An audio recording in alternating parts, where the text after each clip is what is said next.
सो hi hello students, आज के video में हम डिस्कस करने वाले हैं क्लास 12 केमिस्ट्री का चैप्टर नंबर 5 इनऑर्गेनिक केमिस्ट्री का चैप्टर है ये, जिसका नाम है कोऑर्डिनेशन कंपाउंड। हाँ जी, कोऑर्डिनेशन कंपाउंड। जितना इजी सुनने में लगता है कोऑर्डिनेशन कंपाउंड, उतना ही इजी ये चैप्टर है। इस चैप्टर में कुछ मैन टॉपिक्स रहने वाले हैं, जैसे कि हमें कुछ कोऑर्डिनेशन कंपाउंड्स यानी कुछ कॉम्प्लेक्सेस कंपाउंड्स के बारे में पढ़ना है। सिर्फ नाम कॉम्प्लेक्स है, बाकी कंपाउंड्स इन रियल लाइफ बहुत इजी है। उसके बाद हमें वीबीटी वैलेंस बॉन्ड थ्योरी पढ़ने वाले हैं, CBT, CFT, crystal field theory पढ़ने वाले हैं, आईयूपीएसी नॉमेनक्लेचर। सिर्फ 4 या 5 टॉपिक है इस चैप्टर के, उसके बाद हमारा चैप्टर खत्म हो जाने वाला है। बहुत ज़्यादा इंपॉर्टेंट और बहुत ही ज़्यादा इजी चैप्टर रहने वाला है। बोर्ड एग्जाम में इस चैप्टर के बेसिस पे आईयूपीएससी भी पूछा जाता है, वीबीटी का भी एक सवाल तो जरूर आता है, वीबीटी का या सीएफटी का, दोनों में से एक सवाल जरूर आता है। और कुछ इसके कॉम्प्लेक्स कंपाउंड्स है, जैसे मैंने यहाँ पे लिखा है ईडीटीए एंड कुछ और कंपाउंड्स, उन कंपाउंड्स का फॉर्मूला या उनके कुछ यूजेस वगैरह पूछ लिए जाते हैं। तो ये चैप्टर बहुत ज़्यादा इजी है। सो शुरुआत करते हैं हमारे 5th चैप्टर की।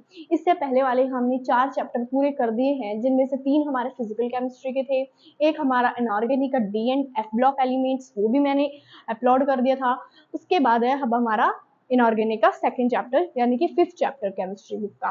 तो कोऑर्डिनेशन कंपाउंड्स होते क्या है? कोऑर्डिनेशन कंपाउंड क्या होते हैं कि देखो, जो मेटल होता है ना, कोऑर्डिनेशन कंपाउंड मेटल्स का, लिगेंड्स का, काउंटर आयंस का कॉम्बिनेशन होता है। अब आप लिगेंड्स के बारे में भी नहीं जानते, काउंटर आयन तो बिल्कुल ही न्यू वर्ड लग रहा होगा, ठीक है। मेटल तो फिर भी थोड़ा थोड़ा कहीं से सुन रखा है। तो मेटल, लिगेंड्स, काउंटर आयन, इन तीनों चीजों का कॉम्बिनेशन होता है, उसको हम कोऑर्डिनेशन कंपाउंड बोलते हैं या फिर कॉम्प्लेक्स कंपाउंड बोलते हैं। जैसे मान लो कि मैं एक आपके सामने फॉर्मूला लिखने जा रही हूँ, वैसे कुछ कोऑर्डिनेशन कंपाउंड होते हैं। जैसे मान लो K4 FeCN6, ये जो मैंने लिखा है, ये क्या हो गया हमारा, क्या हो गया? कोऑर्डिनेशन कंपाउंड, ठीक है जी। अब इसमें अगर मैं बताऊं तो Fe क्या है? मेटल। Fe आयरन, आयरन क्या होता है आप भी जानते हैं, मेटल है।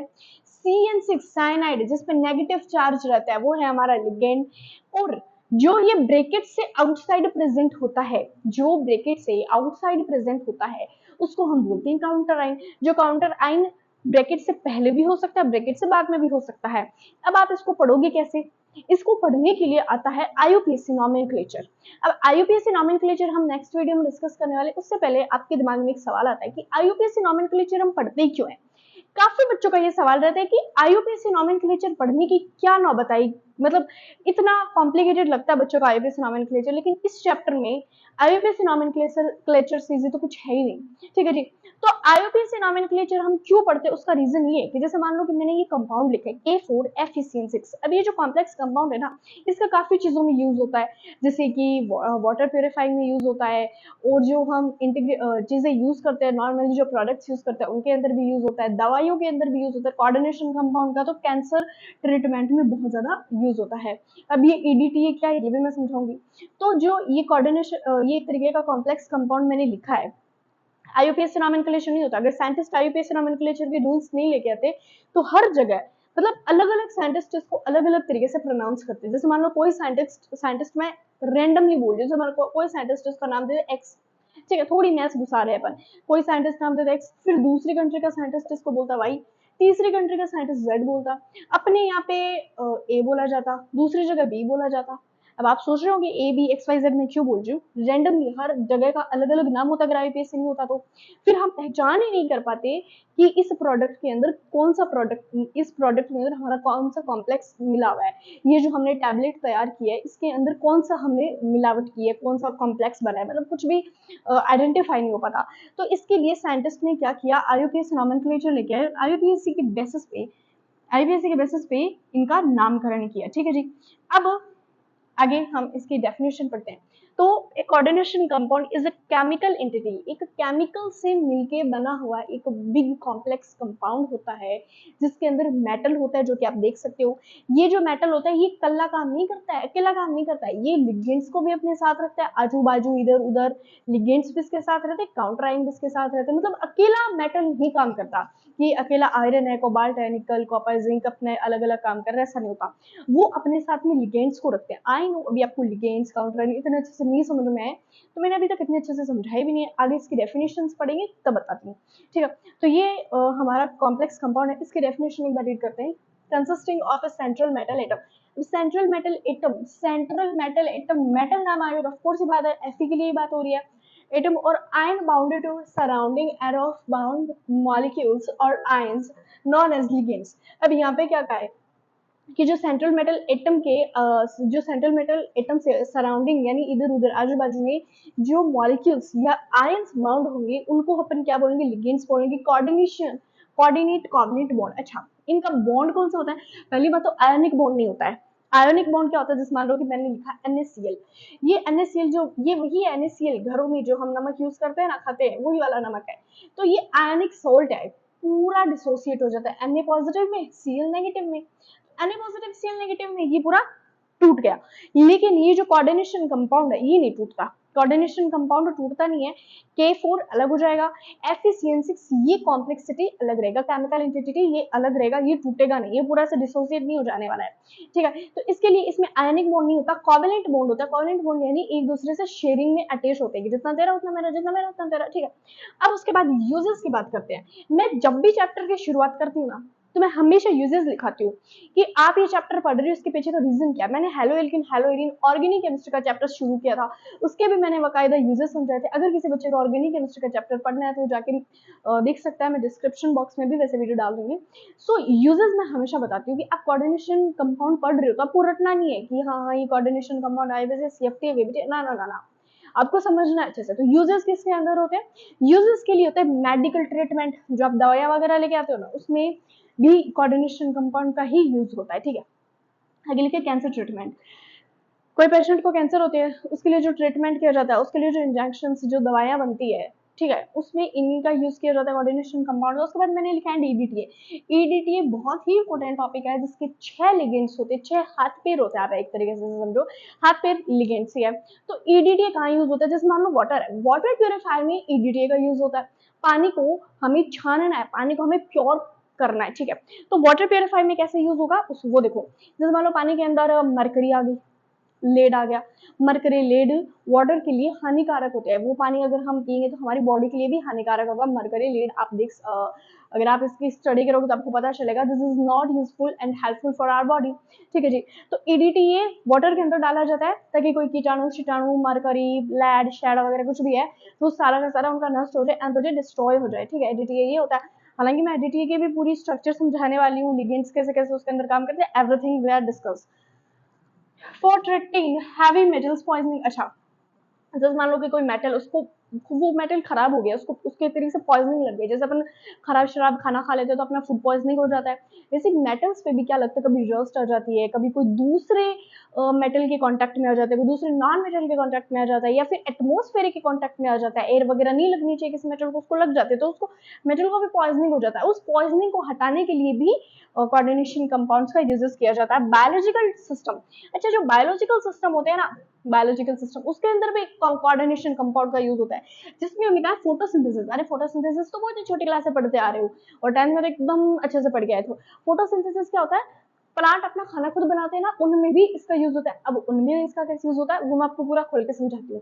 जो फोटोसिंथेसिस है इसके अंदर Mg, मैग्नीशियम नाम का एक एलिमेंट होता है।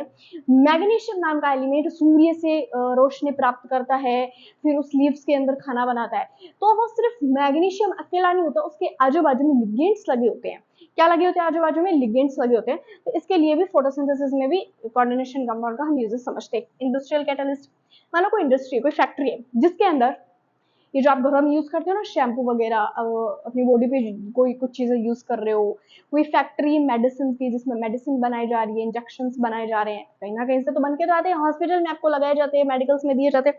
तो कोई मेडिकल वाला तो उनको बैठ के बना नहीं रहा है, वो तो खुद इंडस्ट्री फैक्ट्री से लेके आ रहा है। तो वहां पे जो बनाए जाते हैं वहां पे भी इसका ही यूज होता है, किसका? कोऑर्डिनेशन कंपाउंड का।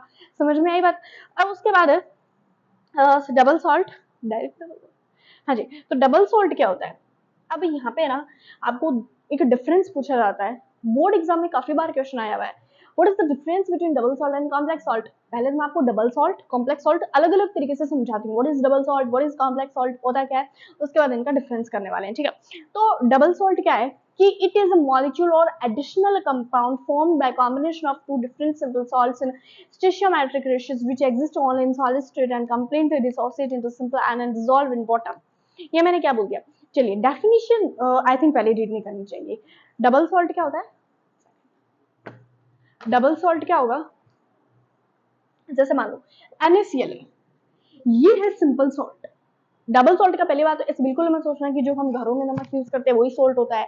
कुछ बच्चे बोलते हैं अच्छा डबल सॉल्ट सेंधा नमक होता है क्या, अच्छा डबल सॉल्ट वो वाला नको नको नको। डबल सॉल्ट का घरों में यूज नहीं किया जाता है। जो आप घरों में यूज करते हो, जो अपन खाते हैं सब्जी के अंदर, चीज के अंदर, वो हमारा NaCl होता है, सिंपल आयनिक सॉल्ट होता है कि अपने अलग अलग आयन्स में डिसोसिएट हो जाता है। लेकिन डबल सॉल्ट डिसोसिएट नहीं होता। अच्छा अच्छा, डबल सॉल्ट ऑफ कोर्स मतलब डबल सॉल्ट डिसोसिएट होता है, लेकिन NaCl की तरह कंप्लीटली डिसोसिएट नहीं हो सकता, ना ही हमारी बॉडी के लिए डबल सॉल्ट अच्छा रहता। तो डबल सॉल्ट क्या होगा कि वो अलग अलग आयंस होंगे, अलग अलग, एक तरीके से आप समझ सकते हो एडिशनल कंपाउंड होंगे, अलग अलग एलिमेंट्स मॉलिक्यूल्स होंगे, और उनका दो मॉलिक्यूल्स, दो कंपाउंड्स आपस में मिलकर एक कॉम्बिनेशन बनाएंगे जो सिंपल सॉल्ट एक स्टोइचोमेट्रिक रेशियो होगा, और ये ओनली सॉलिड स्टेट में ही एग्जिस्ट करते हैं। जो डबल सॉल्ट होते हैं वो सॉलिड स्टेट में एग्जिस्ट करते हैं and completely dissociate into simple ion and dissolve in water. पानी के अंदर डिसॉल्व भी हो जाते हैं और डिसोसिएट भी होते हैं। अब आप कहोगे फिर डिफरेंस क्या है NaCl में और डबल सॉल्ट में, डिफरेंस क्या है? अरे डिफरेंस है, आप देखते जाओ। लेकिन डबल सॉल्ट होता कौन सा, FeSO4.NH4 का हॉल्ट वाइस एंड SO4, जिसका नाम होता है मोहर सॉल्ट। मोहर सॉल्ट होता है, हम नहीं खाते ये सॉल्ट। फिर इस सॉल्ट का यूज किस में होता है वो भी बताती हूँ, यूज किसके अंदर होता है। मोहर सॉल्ट का यूज होता है प्योरीफाई के अंदर, वाटर प्योरीफाई के अंदर हो सकता है, और डबल सॉल्ट का यूज होता है सांस रोकने के अंदर। ठीक है, ये एक बड़ा कॉम्प्लेक्स कंपाउंड है बस, हाँ कंप्लीटली डिसोसिएट होता है, डबल सॉल्ट है। इसके यूजेस कुछ यही है, वाटर प्योरीफाई के अंदर यूज हो सकता है, सांस रोकने के अंदर, हीमोग्लोबिन में भी इसका रोल रहता है। ठीक है, सो ये था हमारा डबल सॉल्ट। अगर मैं कॉम्प्लेक्स सॉल्ट की बात करना चाहूँ, कॉम्प्लेक्स सॉल्ट क्या होगा, K4FeCN6, ये कॉम्प्लेक्स सॉल्ट होता है। ये कंप्लीटली डिसोसिएट नहीं होता है, ये डिसोसिएट होगा, K4 टूट जाएगा 4K पॉजिटिव में, क्योंकि जो K क्या पोटेशियम है, पोटेशियम पे सिंगल प्लस वन चार्ज होता है, तो 4 पोटेशियम में टूट जाएगा, FeCN6 अपना एक अलग लिगेंड में टूट जाएगा, अलग अलग अपने टूटते घूमते रहेंगे।